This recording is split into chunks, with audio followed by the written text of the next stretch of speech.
지난 전에 자녀들 그리고 아비들, 청년들, 그렇죠? 두 번이나 반복이 됐죠. 자녀들아, 그리고 청년들아, 그리고 아비들아. 이거를 무려 두 번이나 반복이 됐는데 그 교회에 속해 있는 각각의 그 부류들, 그 층들, 교회들을 보면은 다양한 여러분 부류들이 함께 있지 않습니까? 남자와 여자도 있고 연령대도 여러분 고령인 때도 있고 또 젊은 사람도 있는데 그런 연령대에 맞는 그런 나이가 어린 사람들에게, 그리고 혹은 좀 젊은 20대 젊은이들에게, 그리고 또 이 아비들이라고 하는 좀 장년들에게 이렇게 부류해서 준 말씀이 아니다라는 것을 여러분께 말씀을 드렸죠. 여러분 사도 요한은요, 성도들에게 그렇게 때 자녀라는 표현을 참 많이 써요. 고령입니다. 추정컨대 이때 나이가 80대 이상은 됐을 거예요. 고령입니다. 이 당시 여러분 아시다시피 옛날에는 여러분 먹거리도 변변치도 않았고 변변치 않았고 또 전염병도 많이, 그리고 또 모든 게 다 육체 노동이다 보니까요, 사람들이 골병이 들다가 죽는 사람들이 많았단 말이에요. 평균 수명의 그리스 로마 시대 때에 학자가 여러 가지 비문들이 있지 않습니까? 비석들을 다 조사하고 연구해 보니까, 문헌들을 연구해 보니까 평균 수명이 29세였다라는 거예요. 29세. 그래서 여러분 참 우리나라 같이 이렇게 특히 60대까지 이렇게 산다는 거, 우리는 지금도 60대 되시면은 젊은 사람이라고 하지 않습니까? 노동 인구가 지금 더 올라갔잖아요. 나이가 더 올라갔잖아요. 근데 그만큼 영양 상태도 좋고 또 여러 가지 환경이 또 위상적인 또 환경이고 또 의학이 발달되어 보니까 우리들의 수명이 늘어났지만 놀랍게도 이 당시 그리스 로마 시대 때는요, 평균 수명이 29세였다는 겁니다. 물론 여러분 29살 때 사람들이 살다가 죽은 건 아니죠. 어떤 사람들은 또 고령에 또, 그러니까 여러분 어떻습니까? 그 환경 대부분이 또 노예들이 어떻습니까? 노예들의 삶이라는 게 대단히 열악한 삶이 되지 않습니까? 그리고 영아 사망률이 되게 높은 거죠. 영아 사망률, 이런 것들이 이제 평균 수명을 깎아먹다 보니 이제 그렇게 이제 결혼의 나이가 정령이 여러 12세, 14세에 결혼했다고 합니다. 그러니까 그만큼 평균 수명이 많이 이제 여러분 이제 낮다 보니까 이제 결혼을 또 일찍 하게 되고, 그래서 여러분 우리가 생각하는 이 젊은이다라고 하는 개념이 우리 시대하고 다르다라고 하는 사실이죠. 근데 여러분 사도 요한 참 80대 이상을 살았다는 건 대단한 거죠. 우리도 여러분 사도 바울은 60대 한 65세 정도 될까요? 사도 바울이 그 정도 60대 때 여러분 사도 바울이 순교를 했지 않습니까? 바로 이제 여러분 이런 시대적인 배경 속에서 주신 말씀이라고 하는 거죠. 그래서 자녀들아 그럴 때 자녀들에게 뭡니까? 너희들이 죄가 뭡니까 여러분? 죄가 사함을 받았다라고 하는 거. 아비들아 그러면서 내가 너희 쓰는 것은 태초부터 계신 이를 알았고, 청년들아 내가 너희 쓰는 것은 너희가 악한 자를 이겼기 때문이다 하면서 여러분 신앙 확신을 불어준 거죠. 신앙의 확신. 그동안 사도 바울의 논조를 따다 보면 어떤 생각이 드냐면, 내가 구원받은 사람인가? 자꾸 자기 정체성에 대해서 내가 지금 빛 가운데 거하는 게 아니라 어둠 가운데 거하는 건 아닌가? 사랑이 없으면 미워하면 그 사람은 어둠이라는데 내가 지금 어둠 가운데 거하는 건 아닌가? 때론 여러분 사도 요한의 이 교리, 이 말씀을 따라가다 보면은 우리도 모르는 사이에 여러분 좀 자신을 잃어버릴 수가 있어요. 그런 사도 요한은 그걸 알고 있는 겁니다. 그래서 뭐라고 말하는 겁니까? 자녀들아, 아비들아, 청년들아 하면서 뭡니까? 내가 너희들에게 쓰는 것은 너희들의 죄가 용서함을 받았다. 너희들은 태초부터 계신 일을 안다. 그리고 어떻습니까? 이 악한 자와 싸워서 너희들이 이겼다 하면서, 여러분 어떠죠? 처음에는 현재형을 썼다가 그 다음에 뭐라고 하죠? 이것을 현재 완료로 썼어요. 그러니까 신앙이 어떻습니까? 이게 과거의 단회적인 사건으로 끝난 게 아니라 지금도 현재 완료라는 겁니까? 지금도 진행하고 있다는 거예요. 진행하고 있다는 거 격려하기 위해서, 확신을 불어주기 위해서 지금 사도 요한이 잠깐 멈춘 후에 사도 요한이 그들에게 위로의 말씀으로 주셨다는 것이죠. 오늘 여러분 우리가 함께 살펴볼 15절에서 17절이라는 말씀은 어떤 맥락의 말씀이냐면, 여러분 그 앞에서 12절에서 14절에서 주신 이 말씀, 그리스도인하면 뭡니까?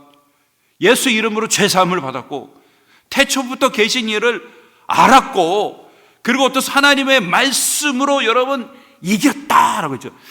여러분 이 악한 자, 이 교회 안에서 사단이 심어놓은, 여러분 이 어떻게 보면 사단이 심어놓은 가라지들이었지 않습니까?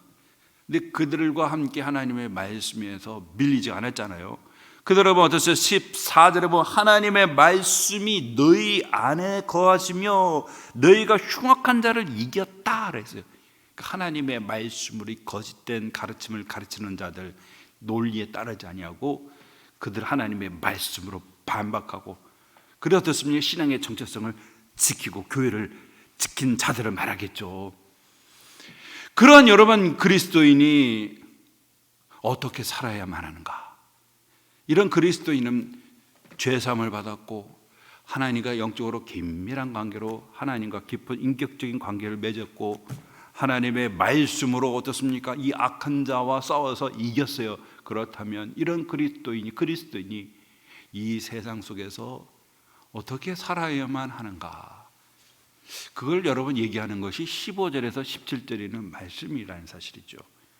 그래서 오늘 여러분 이 15절 17절에서 사도 요한이 말하고자 하는 것은 세상을 사랑하지 말라는 거예요. 세상을 사랑해서는 안 된다는 겁니다.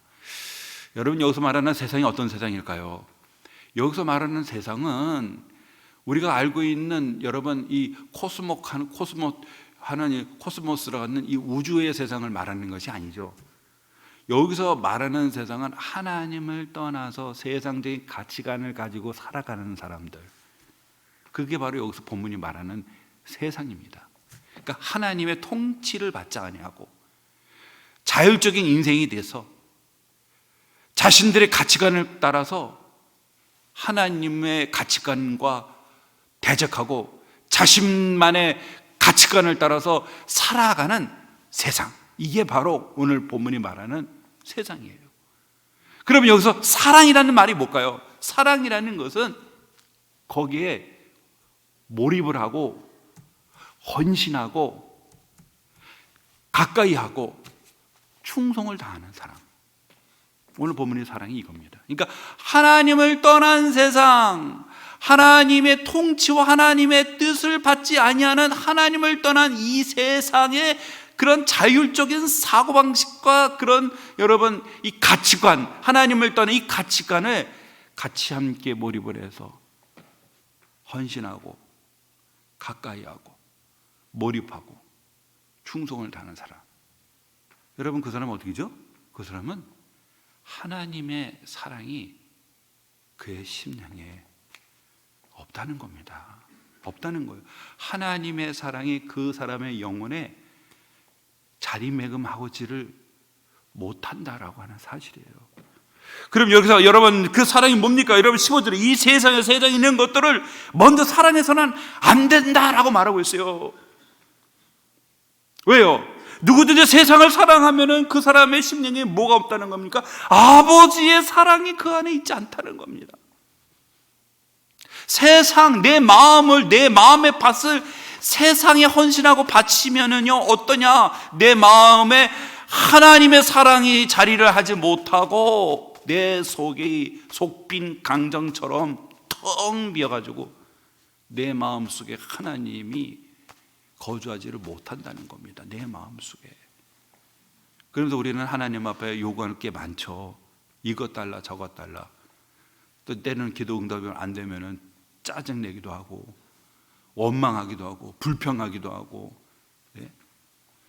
근데 자세히 보면 우리들의 심령을 한번 살펴보십시오. 우리들의 심령이, 우리의 마음에 아버지의 사랑이 우리의 마음 가운데 있는가요? 우리 가운데 하나님에 대한 사랑이 자리매김하고 있고 거주하고 있고 다스려지고 우리 마음속에 하나님의 사랑으로 가득 차 있나요? 그렇지 않고 우리 안에 세상에 대한 사랑이 가득하면 당연히 하나님의 사랑을 맛볼 수가 없고 하나님의 사랑이 가득하지 못한데 그 사람의 그 기도가 무슨 효력이 있겠습니까? 효력이 없겠습니까? 그러면 여기서 말하는 세상의 사랑이 뭐냐? 여러분 16절에 보세요. 이는 세상에 있는 모든 것이 어디입니까? 육신의 정욕과 안목의 정욕과 이생의 자랑이다라는 거예요. 오늘 사도 요한은 이거를 이 세상의, 다시 말한다면은 이 세상의 것들이 우리 안에 들어와서 우리 가운데 아버지의 사랑을 내쫓고 우리 가운데 자리를 또아리를 틀게 되는 것은 이 세 가지의 채널을 가지고 우리 속으로 뭐가 들어온다는 겁니까? 세상이 들어온다는 겁니다. 그리고 나도 모르는 사이에 우리의 생각과 우리의 마음을 지배해 가지고요, 우리 안에서 왕노릇한다는 겁니다. 왕노릇한다는 거예요. 예 하고 순종하고 길들여져 가지고 고분고분해서 시키는 대로 거기에 따라서 헌신하고 충성하고. 여기서 육신의 정욕입니다. 여러분, 육신의 정욕이 뭡니까? 육신의 정욕, 우리의 몸, 우리 몸 안에 있는 욕망을 뜻합니다. 욕망. 여러분, 우리의 몸에는 욕망이라는 게 있어요. 욕망이라는 게 뭘까? 욕망은 하나님이 세우신 질서를 넘어가는 게 욕망입니다. 그래서 여러분, 우리 인간의 기본적인 욕망이라는 게 있어요. 어떤 욕망이 있습니까? 사람은 피곤하면 자고 싶고요, 배가 고프면 먹고 싶고요, 목마르면 마시고 싶고요, 또 맛있는 거 먹고 싶고 놀고 싶기도 하고. 이런 것을 여러분 다 잘못됐다는 게 아닙니다. 욕망이라는 것은 뭡니까? 하나님의 창조 질서를 넘어가 버리는 거예요. 하나님이 세우신 질서를 넘어가 버리는 게 욕망입니다. 욕망. 대체로 여러분, 이 육신의 정욕이라고 말할 때에 여러분, 이 정욕 대표적인 것이 뭐가 있을까요? 탐욕입니다. 탐욕. 물질적인 탐욕입니다. 물질적인 탐욕. 오늘 여러분 아시다시피 뭐 공산주의 사회에서는 뭐 니꺼 내꺼가 어디 있어요, 그죠? 하루 종일 일을 봐도 똑같이 배급을 받으니까. 그런데 여러분, 지금 우리는 어느 욕망의 바다 가운데 살아가고 있어요. 여러분, 이 자본주의 가장 위험한 게 뭔지 아십니까? 자본주의. 우리들의 그 욕망을 최대한 자극을 한다는 겁니다. 그래서 욕망의 바다로 가려면 어디로 갑니까? 미국의 라스베가스 아니면은 월스트리트 그쪽으로 가면 인간의 욕망을 알 수가 있다고. 라스베가스에 보면 얼마나 많은 사람들이 뭡니까? 빠친코인가요? 거기 앉아가지고, 다 어떻게 조작되고 있는 건데, 거기서 그냥, 멀리 찾습니까? 우리나라 강원도 원주에 가면은, 아시다시피 강원랜드가 있지 않습니까? 옛날엔가 PD수첩에서 그런 게 나오죠. 사람들이 파산해가지고, 집에 못 돌아가요. 전 재산 10억, 20억 다 바쳤어요. 그래가지고 노숙자가 돼가지고 막 그냥 전당포에다 시계에다 다 맡기고 막 폐인이 되는. 물론 지금은 그러진 않을 텐데, 여러분, 이런 이 욕망, 사람들은 뭡니까? 많은 걸 갖고 싶어요. 많은 것을 소유하고 싶어요. 부동산이 여러분 하늘 높이 막 치솟고 있어요. 사람들 전부 다 한 방을 노립니다. 한 방을 노린 거죠. 한 방을. 그러다가 어떻습니까? 잘못해가지고 실패를 해버리면 깡통 계좌가 돼버리고 넘어가 버리고. 이 자본주의는요, 정말 인간의 그 욕망을 자극하는 것이 우리의 도처에 깔려 있단 말이에요. 우리의 속에 내재되어 있는 이 육신의 이 욕망. 근데 여러분, 신구약 성경에 보면 이 육신의 욕망 때문에 망하는 사람들이 있어요. 어떤 사람이 망했습니까? 여러분 보면은 아간이죠, 아간. 여러분, 여리고성에 하나님께서 바쳐진 것이라서 손 대지 말라고 했어요. 모든 것 다 하나님께 바쳐진 거라고. 그런데 아간이 가서 그냥 여리고성이 무너지니까 들어가다 보니까 여기저기 금덩어리, 그 당시 옷이 엄청 신한산 외투가 막 있고 막 눈이 뒤집힌 거죠. 그래가지고 금덩어리, 은덩어리를 챙기고, 그리고 신한산 그 외투 값비싼 옷을 챙겨가지고 자기 장막 밑에다가 땅을 파가지고 숨겼잖아요. 근데 이게 결국 어떤 일이 벌어졌어요? 그 다음 조그만 아이성, 그 얼마 안 되는 작은 한 3,000명만 가면 됩니다. 그런데 결국은 패배해가지고 여러 명이 죽었어요. 여호수아가 첫 성은 함락했지만 첫 번째 전투에서 대패를 내니까 이제는 가나안 땅 사람들이 이제 얼마나 우습게 보겠어요. 그래갖고 아침부터 저녁까지 울면서 하나님의 언약에 울면서 어찌 하나님 이러시려고 우리를 가나안 땅에다 들여보내셨냐고 막 울면서 기도했더니 왜 너희들이 하루 종일 울고 있느냐고. 너희들 가운데 죄를 지은 놈이 있다는 거예요. 너희들 가운데 손 대지 말라고 했잖아. 이스라엘 지파 다 불러 모은 후에 어떻습니까 여러분? 제비 뽑기를 했는데 누가 뽑혔어? 유다 지파에 아간이 뽑혔잖아요. 너 솔직히 얘기해봐라. 예, 제가 여리고에 들어갔다가 금덩어리, 은덩어리 그리고 시내산 외투를 보고 제 장막 밑에다가 숨겼습니다. 가져와봐라. 다 나와버렸어요. 그래가지고 아간을 비롯해서 그 온 가족이 여러분 아골 골짜기라고 불려지는 그곳에 끌려가가지고 돌에 맞아가지고 다 죽었잖아요. 뿐만 아니라 여러분 어떻습니까? 엘리사의 시종했던 게하시 나만 장군이 와서 문둥병이 요단강 7번 씻고 깨끗해졌어요. 얼마나 감사합니까? 자기가 가지고 왔던 모든 보화를 다 주고 싶은데 엘리사가 거절합니다. 지금은 당신 그거는 나는 어떤 대가를 받든 나는 안 받는다고. 그러니까 할 수 없이 이 사람이 돌아가는데 이 소식을 듣니 우리 주인께서 정신이 없어. 지금 이 한몫을 잡을 때인데 몰래 가가지고 아니 왜 갑자기 따라왔냐고 타고 있던 짐승에다 내려서 반갑게 맞이하니까 지금 마침 우리 선생님의 그 제자 중 몇 사람이 지금 왔는데 선생님이 좀 부탁합니다. 좀 있으면은 그 옷하고 이렇게 좀 주셨으면 좋겠다. 진짜 그러면 뭘 그렇게 부끄럽게 여기냐면서 무려 2배나 챙겨가지고 줬어요. 그래가지고 게하시가 몰래 숨긴 다음에 엘리사가 불러줘. 너 지금 어디 갔다 왔냐? 그랬더니 뭐 어디 간 데가 없습니다. 그랬더니 네가 거기서 네 임무를 받는 그 순간 하나님의 영에 강박이 됐다는 거예요. 왜 이때 이 시국에 그런 물건을 받느냐고 하면서 책망을 하더니 나만의 문둥병이 너에게 옮길 거라고. 그래가지고 여러분 게하시가 문둥병에 걸렸지 않습니까? 여러분 사도행전 4장에 보면은 여러분 아나니아 삽비라 부부입니다. 막 성령의 역사가 일어나니까 사람들이 자기 재산을 여러분 처분해가지고 교회에다가 바쳐서 가난하고 어려운 사람들에게 나눠주십시오. 막 성도들이 그런 분위기에 막 사람들이 감동하고 격려하니까 그 분위기에 휩쓸려가지고 저도 바치겠습니다 그랬는데 가서 밭을 팔고 나서 보니까 돈을 딱 주니까 욕심이 생기는 거예요. 이게 어떤 돈인데 여보 뭐 바친다고 했는데 얼마나 바치는데 알겠어요. 우리 반퉁 합시다.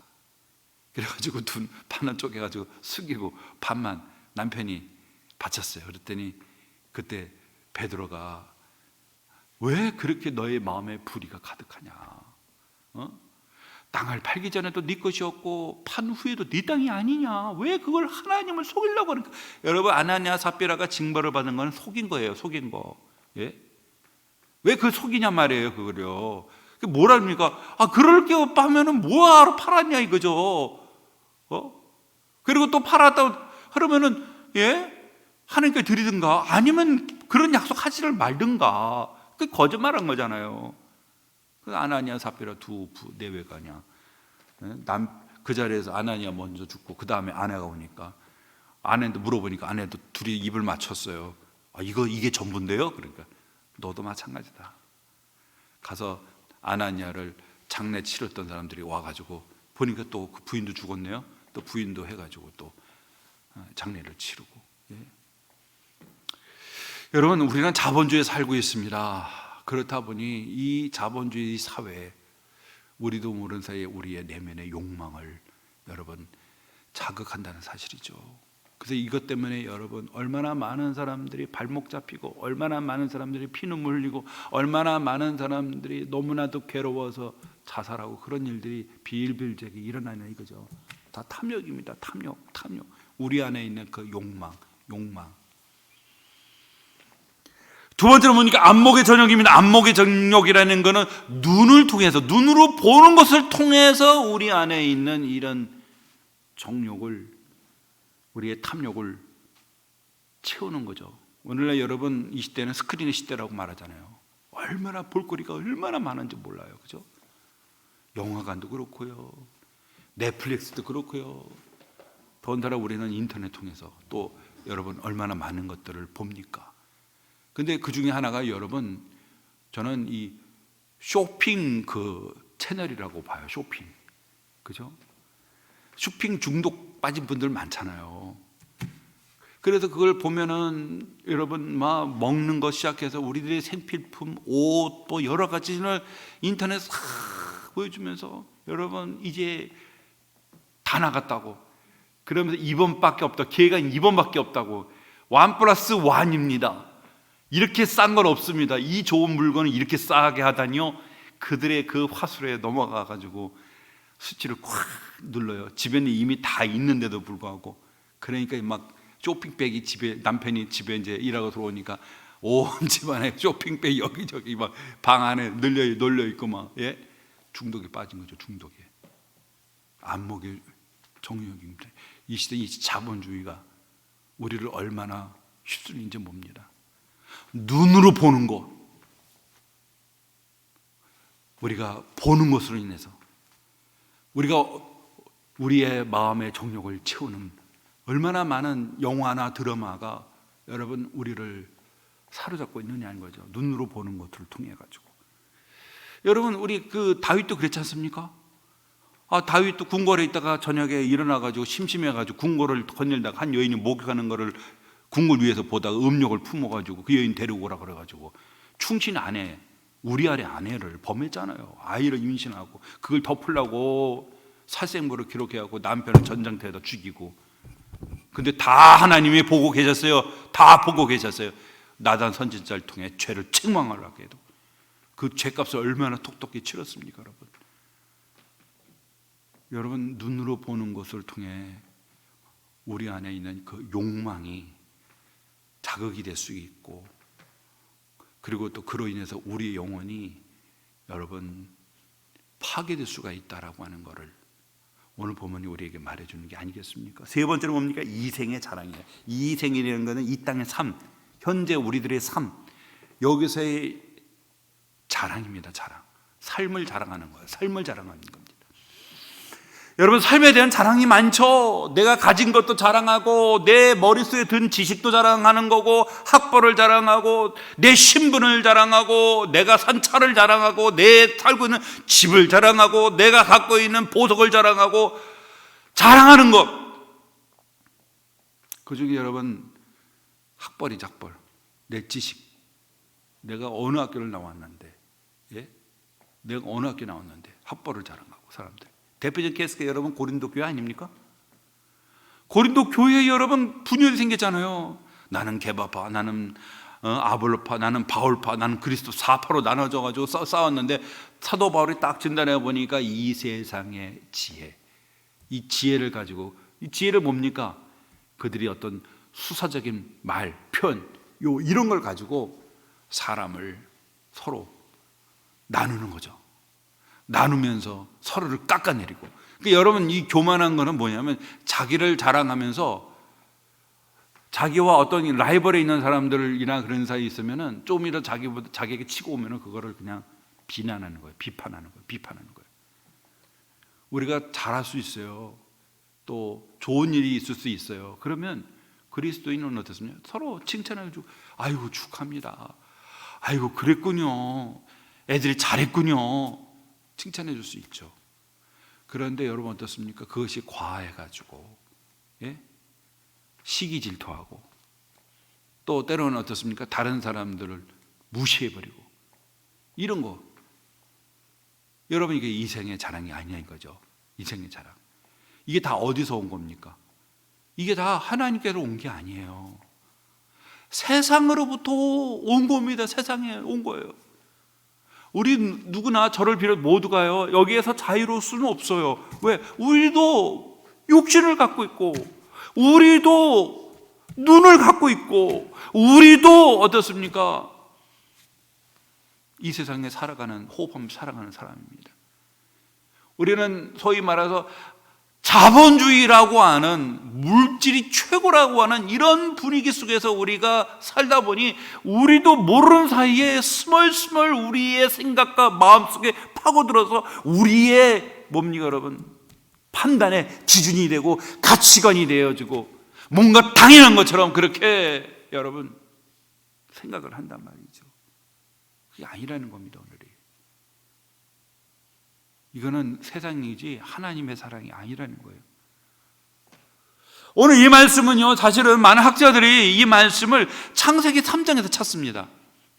여러분, 창세기 3장에 보면 하와가 뱀에게 미혹을 당하고 나서 어떤 나무입니까? 선악을 알게 하는 나무를 본즉, 어떻게 보입니까? 선악을 알게 하는 나무를 본즉 뭡니까?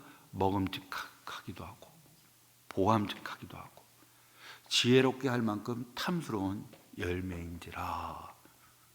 그리고 그 열매를 먹고 자기 곁에 있는 남편에게도 줬다고 하잖아요.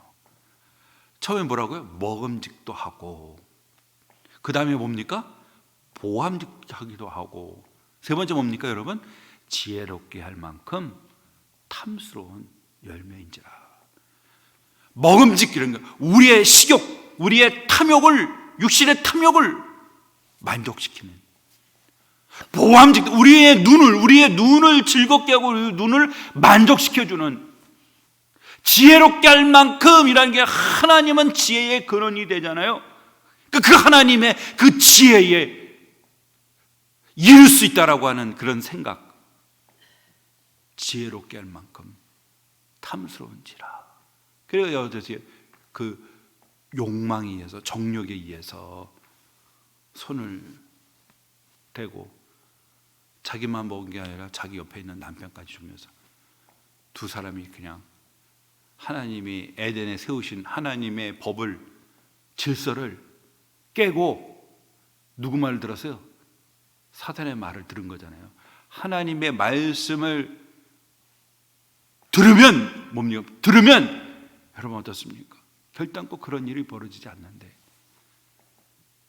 하나님의 말씀을 따라 선악을 알게 하는 나무의 열매를 먹지 마라, 먹는 날을 정녕 죽는다라고 하는 하나님의 말씀의 법을 믿고 순종했다면은 결단코 무너지지 않았을 텐데, 사단의 말이 하나님의 말씀보다 더 권위가 있게 되고, 그 말을 듣고 결국은 범죄하니까 이 세상의 모든 나라를 뭡니까 여러분? 송두리째 누구에게 바친 거예요? 누구에게? 사단에게 바쳐준 거야. 사단에게 바친 거예요. 자기 몸뚱이로 시작해갖고 이 세상의 모든 나라를 송두리째 다 바뀐 겁니다.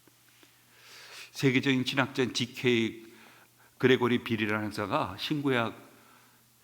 신약 성경 신학이라는 책 한 1000페이지가 돼요. 근데 얼마나 은혜로운지 이걸 참 익히고 싶더라고, 성도님들한테. 근데 1000페이지가 돼 이렇게. 근데 너무너무 꿀처럼 달아요, 이 사람이. 이 책에서 그분은, 여러분 솔로몬 알죠? 솔로몬이 듣는 마음을 달라고 하잖아요. 솔로몬은 미래에 오실 예수 그리스도를 예표하는 인물로도 얘기하지만, 솔로몬을 태초에 에덴에 있는 아담으로 비유를 합니다. 왜냐하면 솔로몬이 성전을 짓잖아요. 에덴의 재판이란 뜻입니다. 에덴의 재판.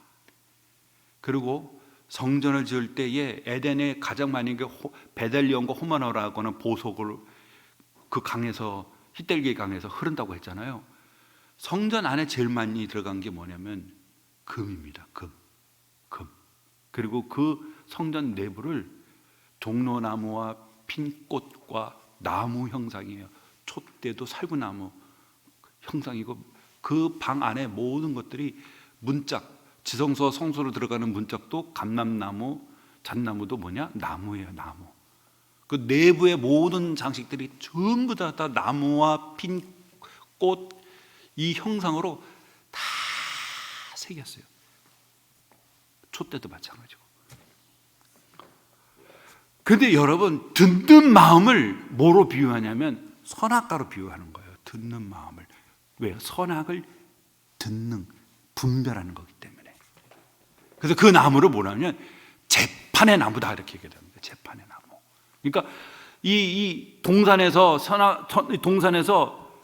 뱀이 그런 말을 할 때 분별해야죠. 선과 악을 분별해야죠. 무엇으로 분별합니까?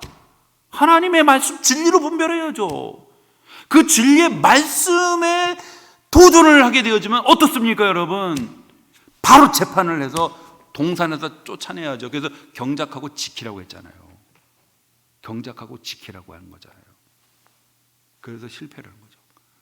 그래서 여러분, 솔로몬은 그 지혜가 세상에서 지혜를 능가하는 지혜를 갖고 있는 게 솔로몬이잖아요. 아담도 그와 같은 지혜를 갖고 있었다는 거예요. 아담도 가장 탁월하고. 근데 뭡니까, 여러분? 솔로몬이 듣는 마음을 달라고 했잖아요. 분별하는 거, 재판하는 분별하는 거. 그래서 정의와 공의를 실현해야 될 것이 솔로몬 왕의 의무입니다. 그런데 아담도 선악과 나무에서 정의와 공의를 행하고 뭡니까? 선과 악을 분별해야 되는 건데 실패했죠.